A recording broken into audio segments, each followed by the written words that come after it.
C'est mon avis, bah tu vois, je te l'avais dit. Et je vais te montrer un peu plus en détail. Voilà, ça va être ma façade, mon isolant et ce qui va remplacer la terre, la paille et la chaux. Comme tu sais déjà, en fait, la maison que j'ai, c'est une maison en pan de bois de l'époque. Et à l'époque, c'était de la terre avec de la paille pour remplir tous les espaces. Alors voilà, ici tu vois bien le détail. Il y avait ces petits morceaux de bois qu'on appelle des paleçons. Ensuite, ils faisaient un mélange de terre glaise, argile en fait qu'il y a chez nous, plus de la paille, et ils comblaient tout ça.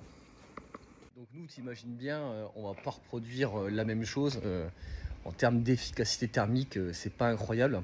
Mais par contre, on va utiliser un procédé qui reste naturel et qui est le chanvre, enfin le copeau de chanvre. Du coup, on a une bonne résistance thermique et surtout, en fait, le matériel, il est malléable. Le fait qu'il soit malléable, et bah, du coup, il va aussi absorber la dilatation un peu du bois et ça va éviter des fissures par l'avenir parce que le bois, il va travailler, quoi qu'il arrive, il va travailler.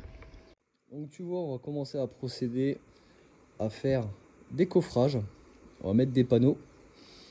On va remplir ça de béton de chanvre. On va remplir tranquillement.